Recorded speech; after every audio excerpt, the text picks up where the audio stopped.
Next presentation is Mr. Reuban Daniel. He's an alumnus of CMC who's a physiotherapist by profession.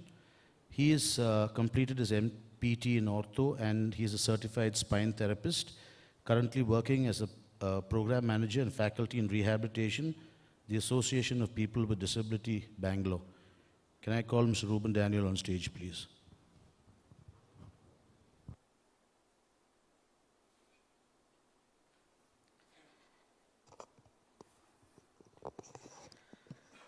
Respected medical fraternities and my friends whom I could see here, and also the people who are one of the main stakeholders in this particular task of patient handling. When I just got an intimation from one of the organizing committee member saying that I have to take or speak on, like patient handling. It was a bit different for me as I was, entirely, out of this healthcare sector, and I'm into the ergonomics and the disability sector for the past 5 years. So I thought how I could connect this ergonomics and the patient handling. What would be the best way? Say, the previous speaker, Dr. Kanalakshmi, was mentioning that, if the work stress is more, try to reduce it. Imagine if I am the work stress, saying that I am a patient, how the caregivers would handle me. I'm more than 100 kgs. So, it's hard for us to think about it. Now, when I just tell about the safe patient handling, it's not all about just working and trying to transfer the patients. It's not all about that. It's altogether a topic that's being still debated. And, since I thought I would just connect the ergonomics and this safe patient handling, I thought I'd do a little bit of research on what is happening within India. The shocking thing is that what we found was safe patient handling was not prioritized in the developing country like India. So there are 3 categories of people in, who are involved in this particular work rather than the task that we are talking about. One is basically the employee. The second one is the employer, and the third one are the facilitators. Probably the facilitators will never, come into play. They are only the people who decide on what to be procured for the department. Whereas the employee and the employer, are the main stakeholders who will be, in the picture. So what is the connectivity between all these 3 people?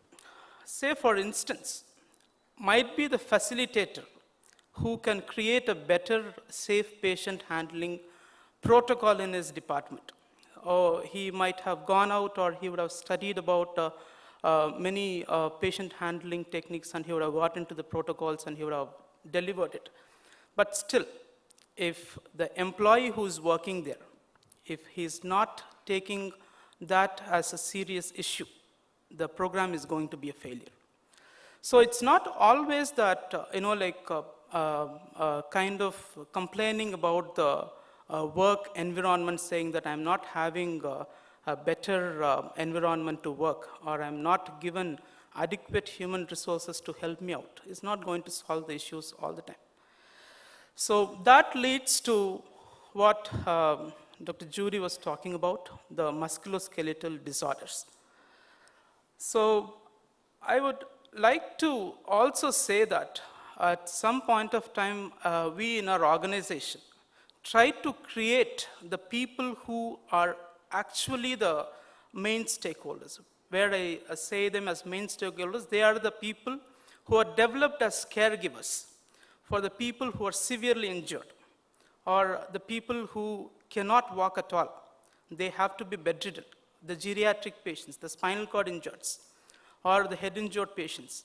So we have developed human resources for that. So we tried asking them what is the exact problem that they're facing. So it was all about, like they say that at some particular point of time they break down and they are not having enough tolerance level to even lift them or look after them. It's because these people lose their physical fitness at some point of time. So on a nutshell, if I just tell, everybody have something called a peak load. So peak load is nothing but, it is just a one-time task where this particular task will demand us to do more than our capacity.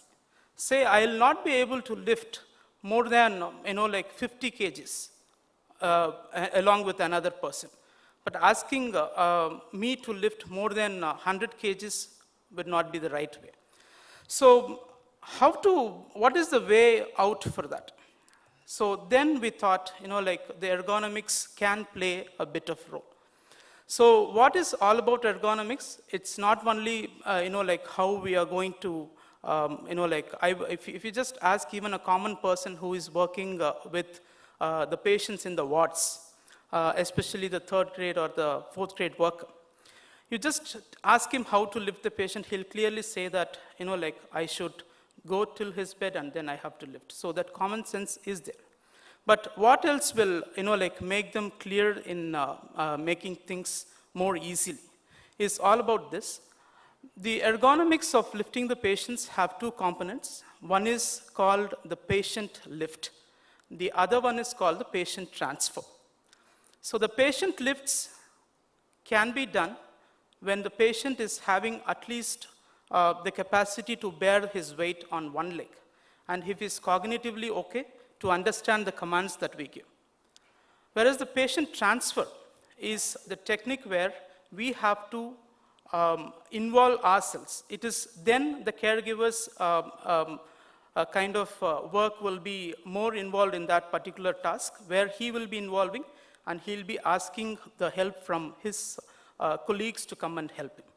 So I have seen several times one mistake that keeps happening always in the safe patient handling. The main mistake that happens is at some point of time the people who work in the wards or the people who are the caregivers of the patients, they become too attached and they start to pamper the patients. Even though they are able to like bear the weight, they still lend them some help, saying that I'll help you in getting transferred.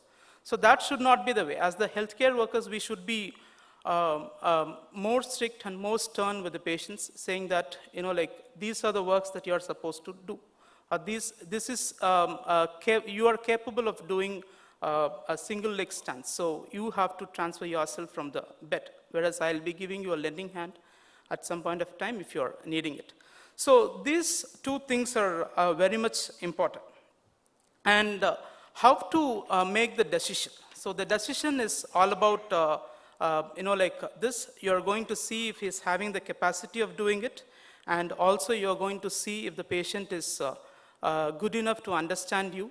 And if yes, then you're going to say that you're going to transfer him, you're asking him to get transferred by himself, or else you're going to say that I'm going to lift you, or you're going to say that you're, like you're going to give the command saying that you just come towards the side, then I'll be lifting. So probably I'll just try to show one or two things in the further slides. Now we have made the decisions. Is this going to be the golden rule for everything? Is this decision-making tree is going to be the golden rule? What if the patient is having a good cognition, he's having the ability to, stand on one leg, but still he's having some other things, say he's having a IV line going on, or if he's having the history of previous history of falls. So at that particular point of time, yes, we have to break this tree. So these are the special factors that we have to think about. One is the physical characteristics. And the upper body strength, as I told you in the previous slide. And also the other special characteristics like the presence of tubes, IV lines, and history of falls. The splints also should be considered at all the point of time.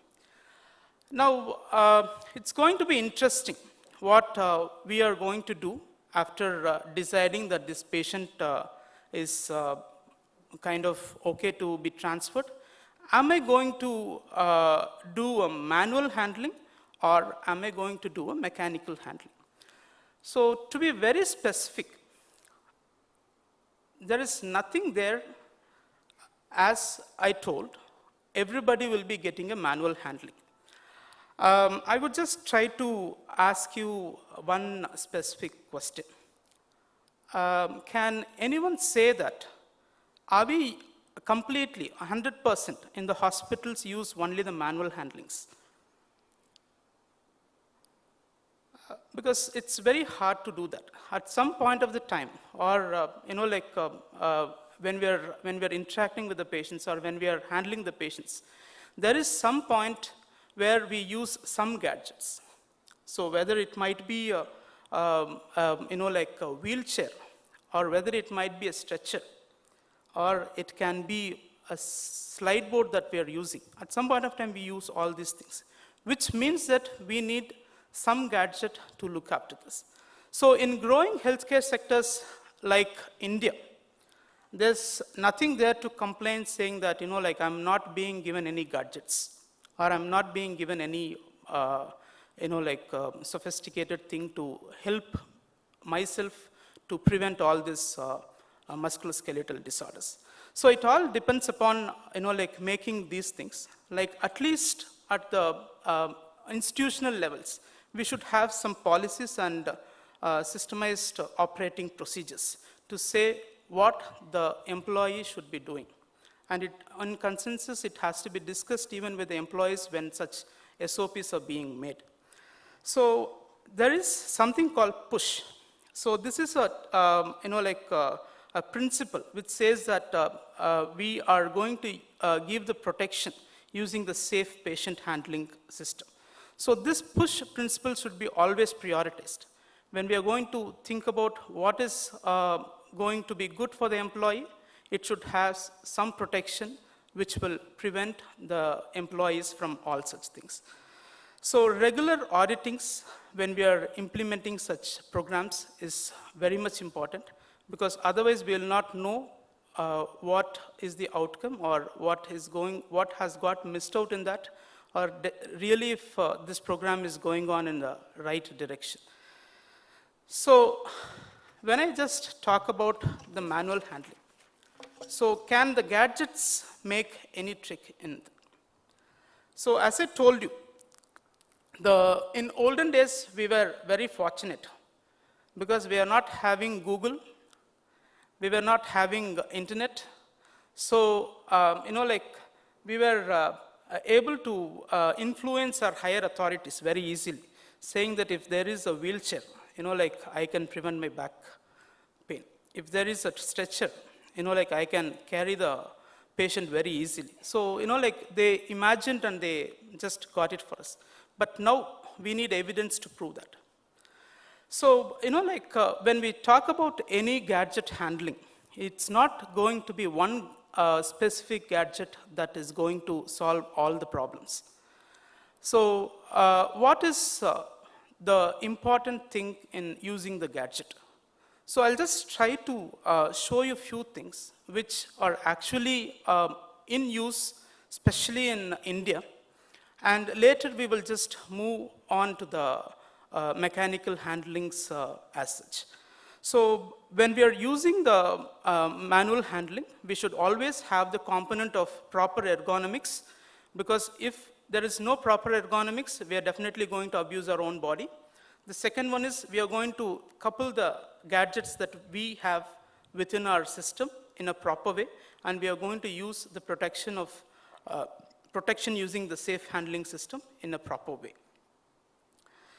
So slide boards, everybody would have seen. And this is one of the commonest thing that even, like a primary health center will definitely have, and all the ambulances have to carry the patient very safely. It is always vice versa. When we say about the safe patient handling, it's not only the safety of the patient, it's also the safety of the caregiver who is involved in it. we have something called a stand-up lift. So this, I don't know how much it's being used here, but at least in Karnataka, in a few hospitals, I have just seen people using this. This is mainly used to take the patients in the standing position and making them to sit in the commodes. So back home in our organization, we have one of these lifts, but still, because of the participatory levels of the caregivers, we were not able to use it successfully. So this is called a motility board. So the motility board, if you just see, like you can see a circular shape ring that is having a movable arch there.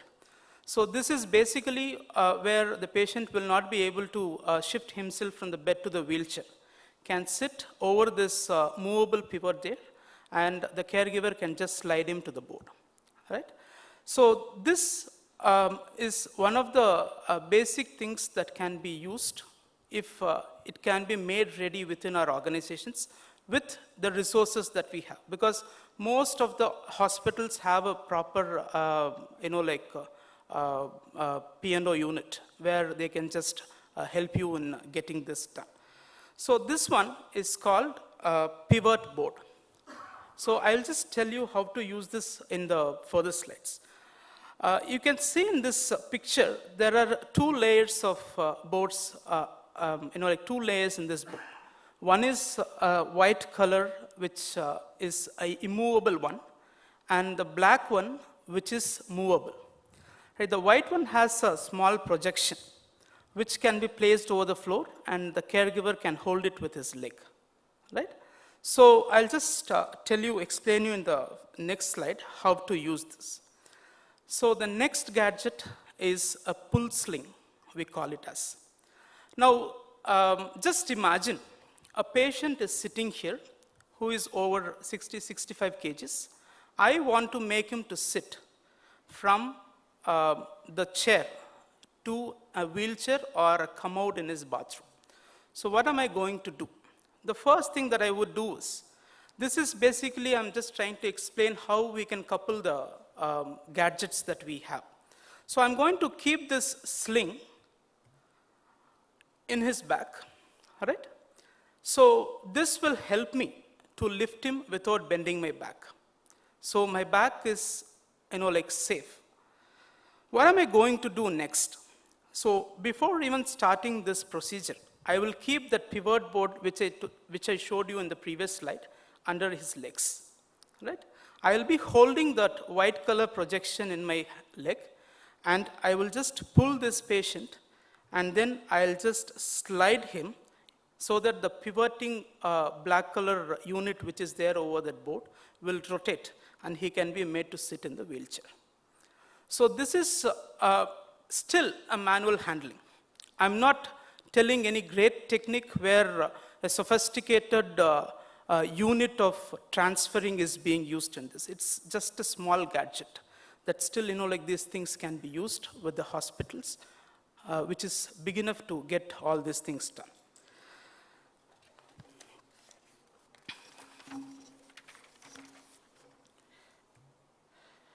Now, this is very interesting.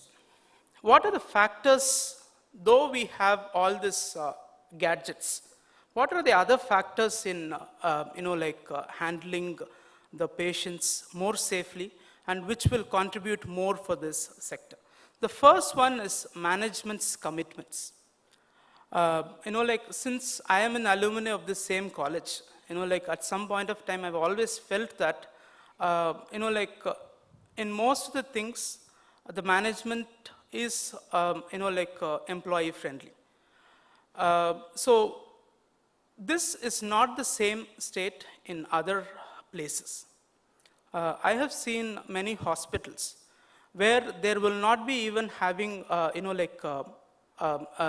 proper rotatory postings that keeps going. The same person will be always posted in the morning duties. The same person will be always posted in the night duties. So that's not fair and that's not right, because this particular person will be old at some point of his age, and definitely is going to be one of the statistics for the repetitive strains. This is more interesting because, as I told you, the simplest example I would just give the organization where I am working now. The gadget that we got was that sit-to-stand frame. And it costed us around 2.5 lakhs. And we got it because many spinal cord injuries are coming into that campus, and the people were not able to handle them very easily, and lifting became a problem. So we thought this situation will change. But the problem now is, I could always see that stand being in the garage always. So when the participatory level of the employee is not great, there's no point in investing on the gadgets. So starting with small gadgets will be the better option. So starting with minimal investments will be the safe play. The third one is ergonomic approach and proper workplace design. I would like to share one of the practical difficulties that we faced in the ergonomic field. So there was a big IT firm where we had to go and give in our ergonomic evaluations of their workstations. So as soon as we went, probably I'm an ergonomist, I have to give in the best solution, and I have to say that this is not right and it has to be changed. So a team from our firm went to go and assess their workstations. And they found that the chairs that were being used were not apt to be used. And most of the employees who were there were using dual monitors, where in case if dual monitors are being used, we have to have a docking station.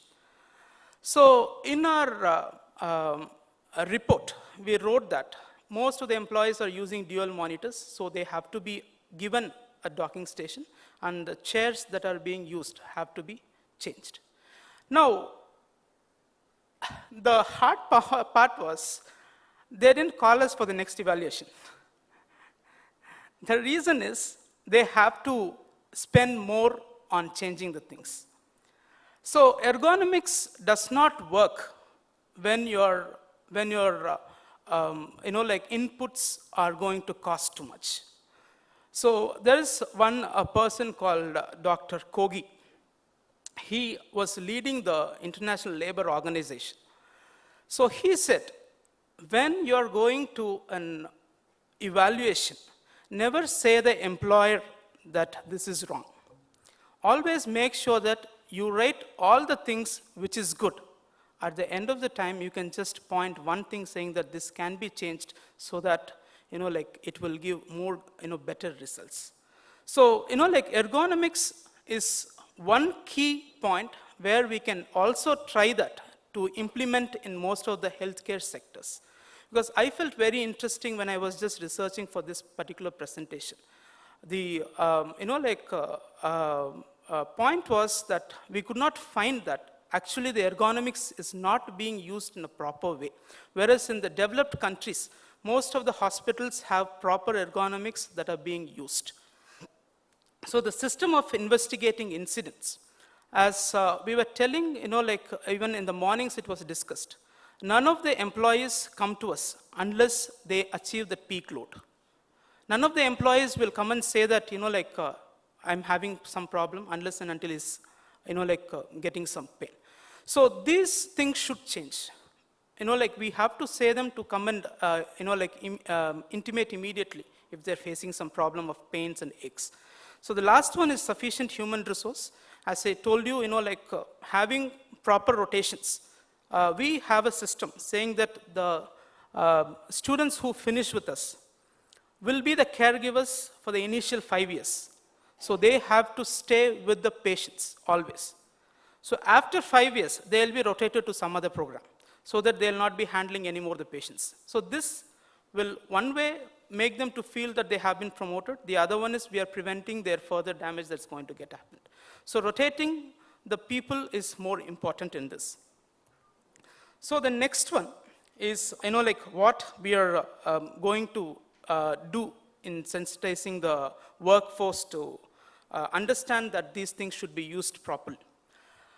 The pneumatic systems that we are using these days in many hospitals for delivering the drugs to another building, to deliver the blood samples to another building, was not the new idea. It was invented or conceptualized in 18th century to deliver the telegrams. But now the hospitals has conceptualized to reduce the workforce involving in it, and so that the time can be utilized in a better way. So when we are thinking about that, it means that even there are many things that are available as a resource with us, which can be still thought out of box and used as one of the resource that can reduce the workforce. So when we are investing for the resources, we also should think what is the competency of the person who is going to use that. So if at all we have asked a third grade worker to operate that pneumatic system when it was introduced earlier, it would have been a failure. But we chose the right people to operate it, so it was a success. So always try to communicate the right thing in such a way that these people are going to understand the better techniques, and they'll be using that in their day-to-day activities as they're using it. So the mechanical handling is one of the safest patient handling, as it was told by the Center of Disease Control, US in the year 1999. And the statutory bodies in developing countries, it's still so hard, because the moment we always think about the return of investment. If I'm talking about the corporate things that are happening. If I'm going to invest on a hydraulic lift, I'm going to invest around 4 lakhs or 5 lakhs. What will be the return of investment? So we always think about that. So statutory bodies like NIOSH and VHA, which means the Veterans Health Administration, encourages caregiving employees to use the mechanical lifts. And as Dr. Kanagalakshmi already said, there are some tools like REBA and NIOSH, which can be used to see if the manual handling that we do are safe. Because NIOSH has given a level saying that we should not be lifting anything more than 16 kgs. If you take, hardly we will have any patient below 16 kgs. So might be it is hypothetical, but still, we have to oblige that. So what is the way out? We have to think out of box. Even if you ask that to me, I'm not having an answer for it. So we have to, as an organization, think and make this zero lift a possible one. So zero lifts are in action in many countries, like Sweden, Switzerland, and UK, which are said to have the better healthcare systems. But in India, it will take much more time, and hope that it will be delivered as soon as possible. Probably 10 to 15 years from now, if we work, it is definitely possible. So what is going to be more interesting is what is going to deliver this mechanical, what is going to deliver the zero lift is the mechanical technologies. So the first one that I was talking about is the lifts that I was talking. And the lifts as such is of two types. One is the ceiling mounted lift. The other one is the floor mounted lift. The one that I'm showing here is a floor mounted lift. And this should be used only when the patient is not completely weight bearing. The next one is again the lifts that can be used to make the patients to get transferred. So the lifts play a major role. And as I told you, these things are not going to be the part of our organizations where we work overnight. So start with small gadgets that I was talking about, like pivot tables and motility boards, and show them that this is reducing the work stress. So when we have the evidence, we will be able to convince our authorities saying that if it is being invested, we will be able to work more and more efficiently.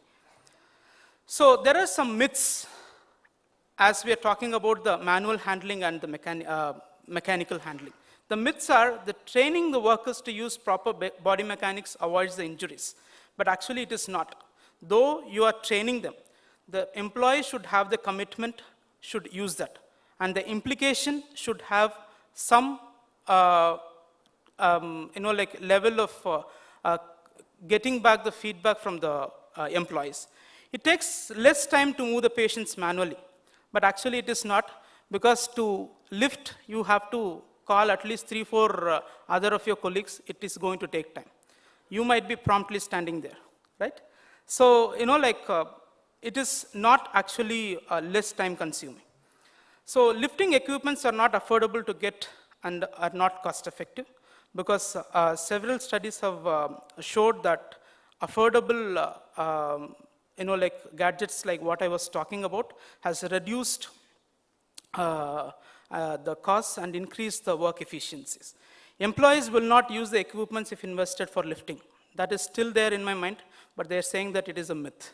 But I don't know how to justify that. Because the study says that in 2011, they conducted a study over 3,500 employees, and 76% of the employees fairly used the equipments, and 31% of the employees have always used those equipments. So use of mechanical lifts eliminates the risk of musculoskeletal disorders, which is not true. Right? It is not that, but still we can prevent the musculoskeletal disorders. Now, implementing the program and writing the policies, reviewing the trends and data, and ensuring the incidents and injuries are investigated properly are the works of the people who are going to implement that. Now, this is going to be the major challenge, and this is going to be the work of the safe patient handling team.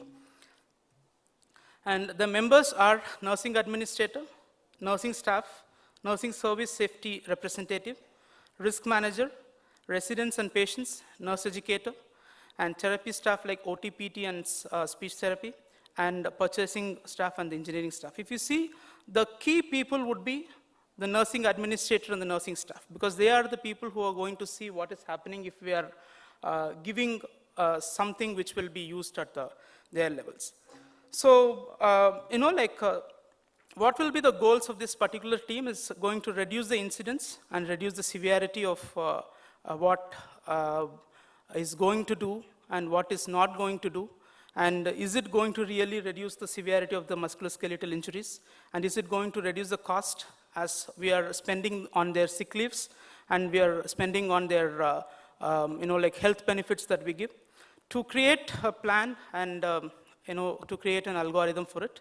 The algorithms are based on specific patient characteristics, as it depends upon patient because the anthropometric measurements are different from patients to patients.